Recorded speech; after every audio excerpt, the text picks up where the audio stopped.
BA arts में कौन कौन से जो हैं सब्जेक्ट्स होते हैं, कौन सा सब्जेक्ट अच्छा होता है, प्रैक्टिकल किस में होता है, संपूर्ण जानकारी यानी कि ए टू जेड जानकारी इस वीडियो के अंदर हम लोग जानने जा रहे हैं, जो कि आपको जानना ही चाहिए कि आखिर बीए आर्ट्स में जो है वो कौन कौन से सब्जेक्ट्स होते हैं और किस किस में प्रैक्टिकल होते हैं।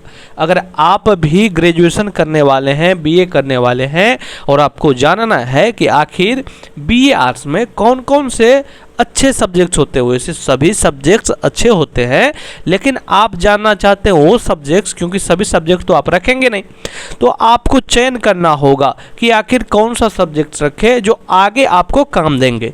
तो सबका अलग अलग काम होते हैं। अगर आप अलग लाइन आपका है तो उस हिसाब से आपको सब्जेक्ट्स भी रखना होता है।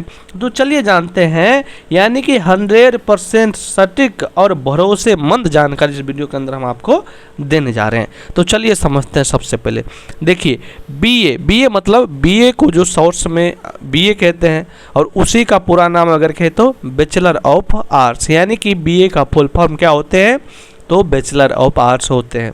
ठीक है, इसमें हम आपको 4 वर्षीय स्नातक पाठ्यक्रम के बारे में बताएंगे। ठीक है, विषय का चयन आप कैसे करिएगा, प्रैक्टिकल और बेस्ट करियर विकल्प के बारे में भी हम बात करेंगे। ठीक है ना। आप लोग हमारे नज़दीकी हैं जेएमएस कोचिंग सेंटर न्योर मधुबनी में ऑफलाइन बैच चलते हैं, जहां पर आपको क्लास 1 से लेकर ग्रेजुएशन तक की बैचें चलती है, साथ में कंपटीशन की भी बैचें चलती है, तो आप लोग वहां पर संपर्क कर सकते हैं। चलिए यहाँ पर हम जानते हैं कि आखिर इस 4 साल का जो ये ग्रेजुएशन हो रहे हैं इसमें कितने सेमेस्टर होते हैं, ये थोड़ा सा आप जान लीजिए। इसमें 8 सेमेस्टर होंगे। ठीक है, 8 सेमेस्टर होंगे जो कि 4 सालों का होगा, मतलब 6 मंथ पर एक सेमेस्टर का आपका एग्ज़ाम होगा। भले सेमेस्टर का जो एग्ज़ाम होने में लेट लगेंगे, लेकिन आपका 4 साल में कंप्लीट करवा दिया जाएगा। ठीक है, चलिए आगे जानते हैं कि बीए आर्ट्स में जो है वो कौन कौन से विषय होते हैं। ठीक है, तो चलिए देखिए, सबसे पहले आपको ये जानना होगा कि नई शिक्षा नीति के तहत जो है, हम यहाँ पर छोटा सा ये ले लेते हैं जिससे आपको समझाने में अच्छा होगा। यहाँ पर देखिए, देखने को आपको मिलेंगे कि नई शिक्षा नीति के तहत ग्रेजुएशन अब क्रेडिट सिस्टम पर आधारित है। ठीक है, जहाँ विषयों को मेजर को शॉर्ट में कहते हैं एमजेसी, माइनर को कहते हैं एमआईसी, इसके बाद मल्टी डिसिप्लिनरी जिसको एमडीसी कहते हैं, श्रेणियों में विभाजित किया गया है। इसके बाद और भी विषय होते हैं।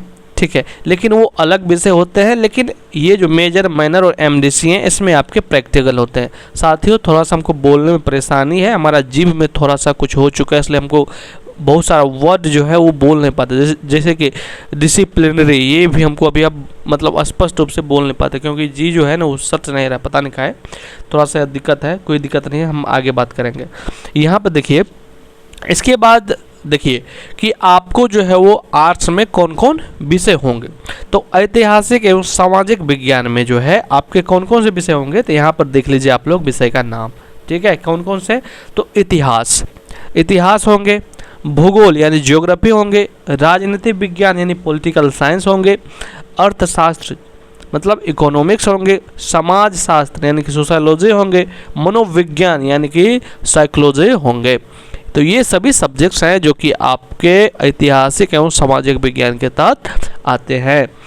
इसके बाद अगर बात करें कि यह जो विषय है आपको सिविल सर्विसेज जैसे कि यूपीएससी, बीपीएससी, राजकीय सेवा, एनजीओ, रिसर्च और नीति निर्माण में आपको काफ़ी हेल्प करेंगे। मतलब अगर आप यूपीएससी की तैयारी करना चाह रहे हैं या किसी भी कम्पिटिटिव एग्ज़ाम की तैयारी करेंगे, तो यह जो सब्जेक्ट्स जो हमने आपको बताया ये काफ़ी आपको वहाँ पर हेल्प करेंगे। ठीक है, आगे हम बात कर लेते हैं। अगला जो आर्ट्स के तहत जो विषय आते हैं उनका नाम है भाषा और साहित्य यानी लैंग्वेज के पेपर। ठीक है, तो इसमें आपके हिंदी, अंग्रेज़ी यानी इंग्लिश, मैथिली, संस्कृत और उर्दू आते हैं। यह जो है आपके करियर के लिए अगर हम देखें तो करियर स्कोप यहाँ पर आपको टीचिंग लाइन में जा सकता है, कंटेंट राइटिंग आप कर सकते हैं, ट्रांसलेटर आप बन सकते हैं, पत्रकारिता और मीडिया लाइन में जो है यहाँ पर आप जा सकते हैं। इसके बाद हम बात कर लेते हैं कि अगला जो आपका है वो है व्यवहारिक और अन्य कलाएं, जैसे कि गृह विज्ञान यानी कि होम साइंस में, ठीक है, यानी कि होम साइंस में।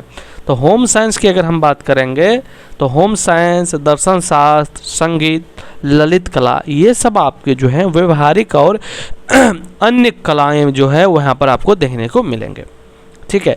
इसमें आपके करियर स्कोप की अगर हम बात करेंगे तो यहाँ पर आपको कलात्मक क्षेत्र, ठीक ना, डिजाइनिंग का क्षेत्र, म्यूजिकल इंडस्ट्री, तो ये सभी क्षेत्र आपको यहाँ पर देखने को मिलेंगे। साथ में न्यूट्रिशनिस्ट का भी आपको यहाँ पर आपको देखने को मिलेंगे। इस क्षेत्र में भी आप जो है वो जा सकते हैं, काउंसलिंग में भी आप जा सकते हैं, ठीक ना। तो ये सभी क्षेत्र में आप जब जो है होम साइंस, दर्शन शास्त्र, संगीत, ललित कला यानी कि फाइन आर्ट्स आप जब रखेंगे तो आप इस क्षेत्र में आप जा सकते हैं। आगे हम बात कर लेते हैं साथियों कि प्रैक्टिकल जो है वो किस किस विषय में होते हैं, ठीक है। प्रैक्टिकल जो है वो किस किस विषय में होते हैं, आप यही जानने के लिए आए हैं। तो देखिए, कला संकाय, ठीक है, मतलब कि आर्ट्स फैकल्टी में कुछ विषयों में जो है आपके प्रैक्टिकल एग्जाम होती है। ये विषय जो है वो स्कोरिंग के दृष्टिकोण से बहुत फायदेमंद होते हैं, क्योंकि इनमें थ्योरी के साथ साथ कॉलेज स्तर पर अच्छे अंक आपको प्राप्त किए जा सकते हैं, ठीक है। जैसे विषय की अगर हम नाम बोले तो वो है आपका भूगोल यानी ज्योग्राफी। प्रैक्टिकल का आधार यानी कि मानचित्र कला, सर्वेक्षण, सर्वेइंग, चेन एंड टेप, ठीक है, और प्रिज्मेटिक यानी कि इस फील्ड में आप जा सकते हैं, ठीक है। यह जो है आपको यहाँ पर ये हाई स्कोरिंग सब्जेक्ट्स मानी जाती है और सभी को ज्योग्राफी रखना ही चाहिए, क्योंकि आपको आगे जो है ये काम देने वाला विषय है। इसके बाद अगर हम बात करें तो वो है आपका साइकोलॉजी यानी मनोविज्ञान। इसमें भी प्रैक्टिकल आपके होते हैं और मानव व्यवहार, बुद्धि परीक्षण यानी IQ टेस्ट के लिए ये सब सब्जेक्ट्स काफ़ी इम्पोर्टेंट होते हैं। साथ में इसमें जो है ध्यान में स्मृति से संबंधित लैब प्रयोग, केस स्टडी और डेटा फाइल तैयार करना आप जो है वो इससे समझ और सीख सकते हैं। आगे हम बात करेंगे गृह विज्ञान के बारे में। प्रैक्टिकल का आधार खाद्य और पोषण, ठीक है, वस्त्र विज्ञान, शिशु विकास और गृह प्रबंधन प्रोजेक्ट्स यहाँ पर आपको देखने को मिलेंगे। इसके बाद जो है संगीत यानी कि म्यूजिक, ललित कला में पूरी तरह से क्रियात्मक आधारित प्रैक्टिकल होते हैं। यदि आपकी रुचि इन क्षेत्र में है तो आप 100% अंक भी यहाँ पर ला सकते हैं। आगे हम बात कर लेते हैं साथियों कि 4 वर्षीय ग्रेजुएशन के लिए सबसे बेस्ट विषय क्या हो सकता है। सबसे बेस्ट विषय अगर आप आर्ट्स से हैं तो साथियों यहाँ पर आप लोग देख पा रहे होंगे, अगर आप UPSC, BPSC या किसी भी PCS की तैयारी करने वाले हैं तो आपके लिए जो बेस्ट विषय हो सकते हैं वो ये सभी विषय हैं। जैसे कि आपको मेजर में रखना है इतिहास, ठीक है, या अगर आप इतिहास नहीं रखिएगा तो आप ज्योग्राफी यानी कि भूगोल आप रख सकते हैं। इसके बाद आप माइनर में यानी कि MIC में रखिएगा राजनीति विज्ञान यानी कि पॉलिटिकल साइंस। MDC में रखिएगा अर्थशास्त्र यानी कि इकोनॉमिक्स, ठीक है, और समाजशास्त्र, ठीक है। यह क्यों हम बोल रहे हैं तो इनका फायदा और महत्व जानिए कि सिविल सर्विसेज परीक्षा के सामान्य अध्ययन का 60 से 70% सिलेबस जो है वो आपके कॉलेज की पढ़ाई के दौरान ही पूरा हो जाता है। अगर आप ये सभी सब्जेक्ट्स रखिएगा तो, ठीक है। आगे हम बात कर लेते हैं, अगर आपका लक्ष्य टीचिंग और रिसर्च में जाना है, आपका मतलब है कि टीचर बने तब, या आपको प्रोफेसर बनने, नेट PhD करें, तो ये सभी सब्जेक्ट आप अंग्रेजी रखिए मेजर में या हिंदी रखिए, ठीक है। इसके बाद MIC में यानी कि माइनर में इतिहास या कोई अन्य विषय आप रख सकते हैं। MDC में दर्शन शास्त्र, समाज शास्त्र आप रख सकते हैं। यह क्यों हम बता रहे हैं, क्योंकि स्कूल और कॉलेज स्तर पर जो है भाषा शिक्षकों की भारी कमी रहती है।